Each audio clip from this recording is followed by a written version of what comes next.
Room में आते ही आरव ने रूही को अपनी बाहों से नीचे उतारा, लेकिन उसे छोड़ने के बजाय अचानक अपनी तरफ खींच लिया। अगले ही पल उसके सब कुछ इतना अचानक हुआ कि रूही कुछ समझ ही नहीं पाई। वह बस हैरानी से खड़ी रह गई। उसका दिमाग जैसे एक पल के लिए खाली हो गया। मन ही मन वह झुंझला कर सोच बैठी, इनके अंदर हर 5 मिनट में एक कैसी बेचैनी जाग जाती है। आरब की पकड़ कसी हुई थी, जैसे वह उसे अपने और करीब महसूस करना चाहता हो। रूही हल्का सा हिली, लेकिन जितना वह खुद को संभालने की कोशिश करती, आरब की बेकाबू बेचैनी और साफ झलकने लगती। उसके उतावलेपन था, जैसे वह किसी डर या असुरक्षा से लड़ रहा हो। रूही को अब उसकी सांसों की गर्मी और दिल की तेज धड़कन साफ महसूस हो रही थी। कुछ सेकंड बाद उसे एहसास हुआ कि यह सिर्फ एक रोमांटिक पल नहीं, बल्कि आरब के भीतर चल रही किसी उथल पुथल का असर है। उसने दोनों हाथ उसके सीने पर रखे और हल्का सा उसे पीछे करने की कोशिश की। आरब, क्या हुआ है आपको? उसकी आवाज में घबराहट कम और चिंता ज्यादा थी। आरब एक पल को रुका। उसकी सांसें अब भी तेज थी। उसने आंखें खोली और रूही को देखा, जैसे अभी अभी उसे होश आया हो। उसके चेहरे पर राहत के साथ बेचैनी भी थी। वह समझ गया कि वह अपनी उलझनों को इस तरह उस पर नहीं उतार सकता। उसने धीरे से उसकी पकड़ ढीली की और माथा उसके माथे से टिका दिया। कुछ नहीं, बस तुम्हें खोने का ख्याल मुझे पागल कर देता है, उसने धीमे से कहा। इस बार कमरे में सन्नाटा था। बाहर सब कुछ सामान्य था, लेकिन उनके बीच भावनाओं का तूफान चल रहा था। विदेश से लौटने के बाद राजवीर पहले से कहीं ज्यादा शांत और संयमित हो गया था। उसे अपने भाई पर पूरा भरोसा था कि वह दुनिया के किसी भी कोने से रूही को ढूंढ निकालेगा। जहां तक उसकी कंपनी का सवाल था, वह पहले भी अंतर्राष्ट्रीय स्तर पर नाम कमा चुकी थी, इसलिए हालात संभालना उसके लिए नामुमकिन नहीं था। और जब विराज जैसा मजबूत और समझदार भाई साथ खड़ा हो, तो मुश्किलें ज़्यादा देर टिक नहीं पाती। देश के टॉप कॉर्पोरेटर एक्सपर्ट्स से गिना जाता था, जो डूबती हुई डील को भी सफल बना लेते थे। अपने करियर की ऊंचाइयों को छूने के बाद वह परिवार के साथ लंदन में बस गया था, लेकिन जब भाई का संकट आया तो उसके लिए दूरी मायने नहीं रखती। कंपनी पर बढ़ते दबाव और इन्वेस्टरों की बेचैनी को देखते हुए उसने खुद जिम्मेदारी लेने का फैसला किया, ताकि कारोबार सुरक्षित हाथों में रहे और किसी बाहरी व्यक्ति को मौका न मिले। उसने राजवीर के कंधे पर हाथ रखते हुए दृढ़ स्वर में कहा, तुम बहुत झेल चुके हो, अभी आराम करो, बाकी सब मैं संभाल लूंगा। राजवीर ने शांत स्वर में कहा। वह फैसले की इज्जत करता है। इस वक्त कंपनी से उसका थोड़ा दूर रहना ही बेहतर था, ताकि हालात और ना बिगड़े। इसलिए उसने बिना कोई सवाल किए अपने भाई की बात मान ली। वैसे भी इस समय उसका पूरा ध्यान सिर्फ एक चीज पर था, रूही को वापस लाना। ठीक है, जैसा तुम्हें सही लगे। फिलहाल मैं अपनी पत्नी को वापस लाने का फोकस करना चाहता हूँ। अगर मेरी जरूरत पड़े तो कॉल कर देना, उसने ठोस आवाज में कहा। आज कंपनी में बड़ा बदलाव होने वाला था। सीईओ की कुर्सी अब आरव संभालने वाला था। राजवीर को आराम करने की सलाह देकर वह मेंशन निकल गया। रास्ते भर उसकी नज़र टैबलेट स्क्रीन पर टिकी रही। वह आरव से जुड़ी हर जानकारी बारीकी से पढ़ रहा था।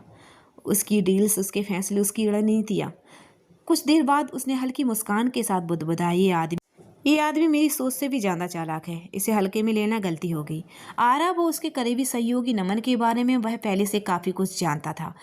अतीत में कई ऐसे केस सामने आए थे जिसमें इन दोनों के नाम जुड़े थे, और उन जटिल हालात को सुलझाने में का जिम्मा भी उसी ने उठाया था। इसलिए वह समझता था कि सामने वाला साधारण खिलाड़ी नहीं है। कार की खिड़की से बाहर नजर डालते हुए उसके चेहरे पर गंभीरता लौट आई। यह सिर्फ एक पारिवारिक टकराव नहीं था, यह दिमाग, ताकत और धैर्य की जंग बनने वाली थी। दूसरी तरफ जैसे ही विराज की कंपनी टेक ओवर करने की खबर नमन तक पहुंची, उसने बिना एक पल गवाए आरव को कॉल किया। कॉल उठाते ही वह बरस पड़ा। आरव, ये क्या कर रहे हो तुम? जो चाहिए था वो तो तुम्हारे पास है, फिर राजवीर से सीधा टकराना क्यों? तुम्हें अंदाजा भी है तुमने क्या शुरू कर दिया है? ये सीधा मधुमक्खियों के छत्ते में हाथ डालने जैसा है। लेकिन आरव पर नमन की बातों का असर नहीं हुआ। वह कुर्सी पर बैठा माथा दबाते हुए शांत स्वर में बोला, तुम अच्छी तरह जानते हो मैंने ये कदम क्यों उठाया और वो क्या करेगा। इससे मुझे फर्क नहीं पड़ता। अगर सच में वह मुझसे भिड़ना चाहता है तो अंजाम भी उसे ही भुगतना पड़ेगा।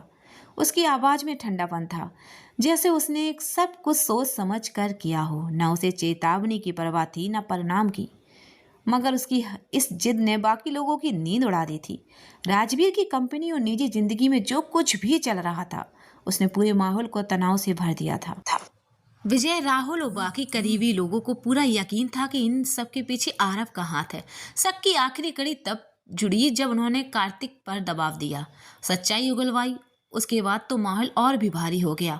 तीनों के सिर जैसे फटने लगे। गुस्सा, चिंता और बेचैनी सब एक साथ उमड़ रहे थे। विजय ने दांत भींचते हुए कहा, जब रूही उसके पास है तो उसे ये सब करने की क्या जरूरत थी? वो अपनी ही मुश्किल क्यों बढ़ा रहा है? आखिर चाहता क्या है ये?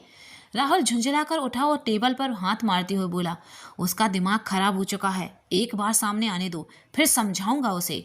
कमरे में सन्नाटा छा गया। हर किसी के मन में एक ही सवाल था, यह टकराव अब किस मोड़ पर जाकर रुकेगा? तीखी बहस के बीच रमेश चुपचाप बैठा सब सुन रहा था। उसे सबसे ज्यादा अजीब यही लग रहा था कि राजवीर के साथ इतना सब होने के बाद भी वह असामान्य रूप से शांत था।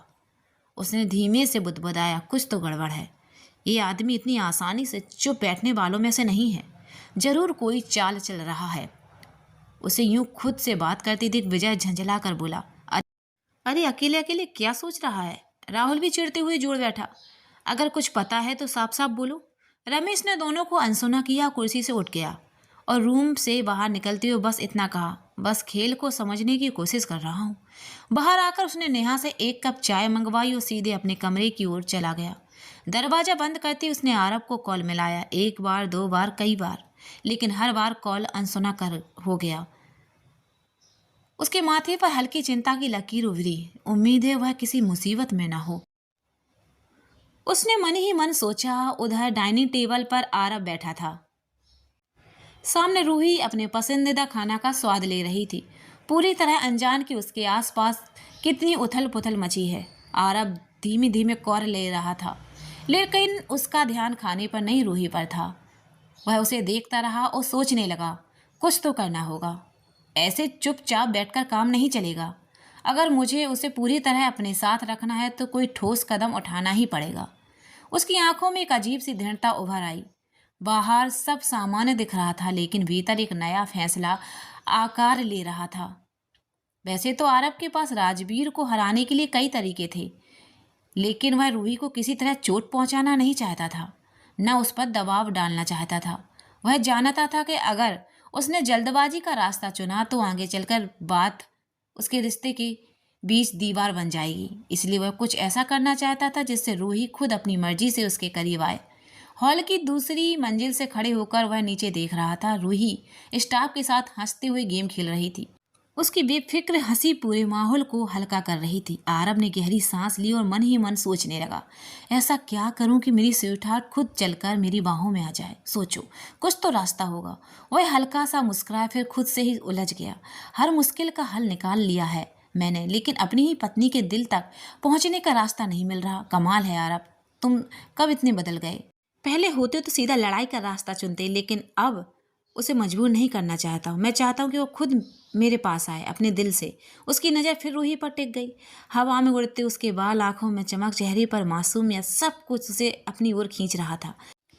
वह कल्पना करने लगा कि एक दिन वही हंसी सिर्फ उसके लिए होगी, वही नज़दीकियाँ बिना किसी झिझक की होगी। वह अपने ख्यालों में इतना डूब गया कि नीचे से आती रूही की आवाज़ भी उसे सुनाई नहीं दी। उसकी दुनिया फिलहाल बस एक ही ख्वाब के इर्द गिर्द घूम रही थी, रूही का दिल जीतना, उसके अपने तरीके से, बिना किसी जल्दबाजी के। रूही नीचे से चिल्ला रही थी, आरव नीचे आइए ना, मेरे साथ गेम खेलिए।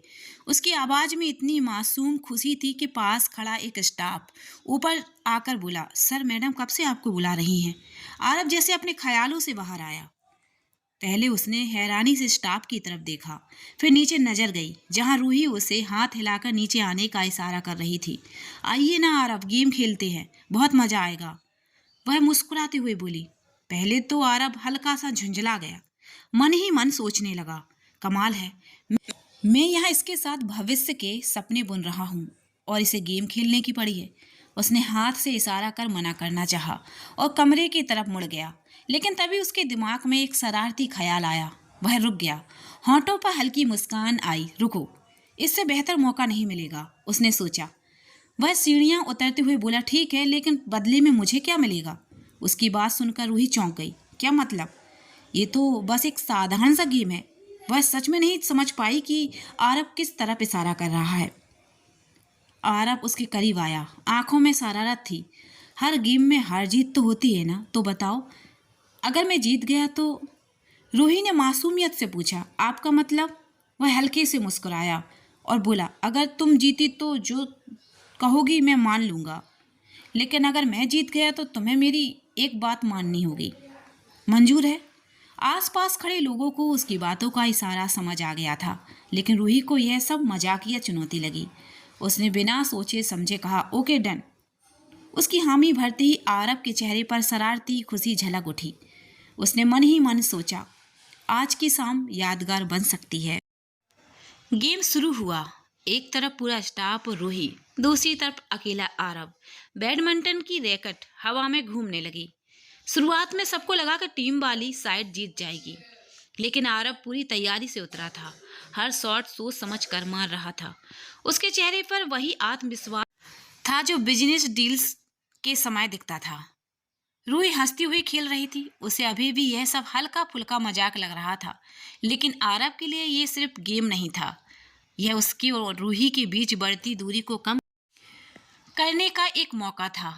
अब देखना था कि जीत किसकी होगी और उस जीत की कीमत क्या तय होगी।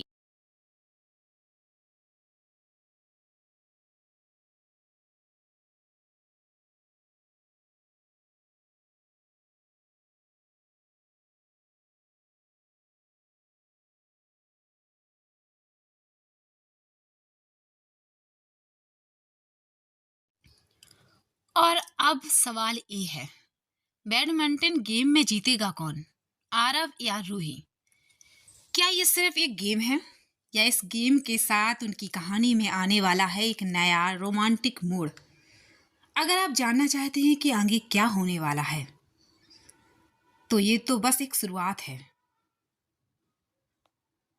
अगला एपिसोड इतना इंटरेस्टिंग और रोमांटिक होने वाला है कि आप मुस्कुराए बिना नहीं रह पाएंगे और शायद थोड़ा शोक भी हो जाएं।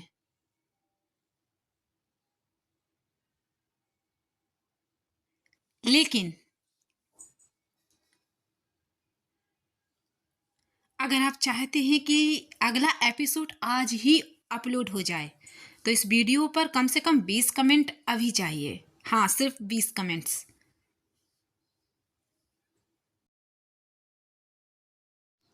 जैसे ही 20 कमेंट पूरे होंगे, अगला पार्ट आज ही अपलोड कर दिया जाएगा। तो जल्दी से कमेंट कीजिए।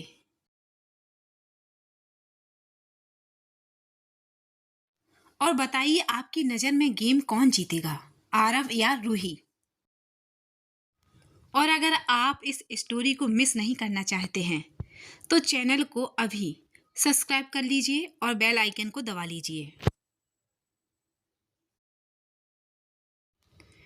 क्योंकि आगे जो आने वाला है वो सिर्फ एक गेम नहीं, एक इमोशनल और रोमांटिक टर्न होने वाला है।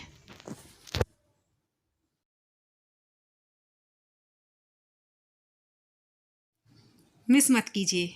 और सच में अगर आपको ये स्टोरी दिल से पसंद आ रही है,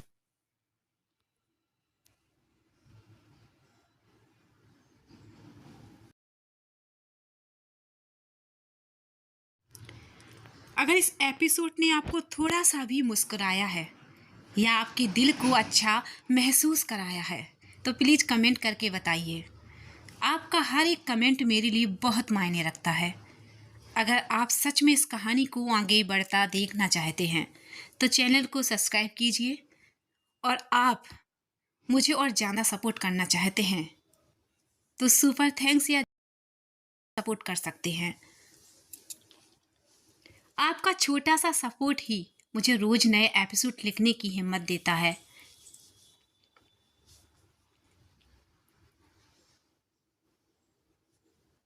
और हाँ, अगर इस स्टोरी ने आपके दिल को थोड़ा सा भी छुआ है, तो इस वीडियो को शेयर ज़रूर कीजिए, क्योंकि हो सकता है किसी और को भी इस कहानी की ज़रूरत हो। आप आपका प्यार ही इस स्टोरी की असली ताकत है। मिलते हैं अगले एपिसोड में। अगर 20 कमेंट पूरे हुए तो आज ही। और इस वीडियो के अंत में दो बहुत ही खास लोगों को दिल से धन्यवाद कहना चाहती हूँ। ऋचा गुप्ता और निहाल पांडे। आप दोनों हर रोज कमेंट करते हैं, हर एपिसोड पर अपना प्यार दिखाते हो। सच में आप जैसे सब्सक्राइबर्स ही किसी क्रिएटर की असली ताकत होते हैं। और मेरी प्यारी मिस वर्ल्ड जो हमेशा पूछती हैं, रूही की याददाश्त कब वापस आएगी। आपका ये सवाल बताता है कि आप इस कहानी से कितनी जुड़ी हुई हैं और ये मेरे लिए बहुत बड़ी बात है। आप तीनों का दिल से शुक्रिया। आप लोग सिर्फ सब्सक्राइबर नहीं हैं, इस स्टोरी की फैमिली का हिस्सा हैं। ऐसे ही प्यार और सपोर्ट देते रहिए और मैं वादा करती हूँ आगे आने वाला ट्रैक आपको और भी ज़्यादा पसंद आएगा। Love you all.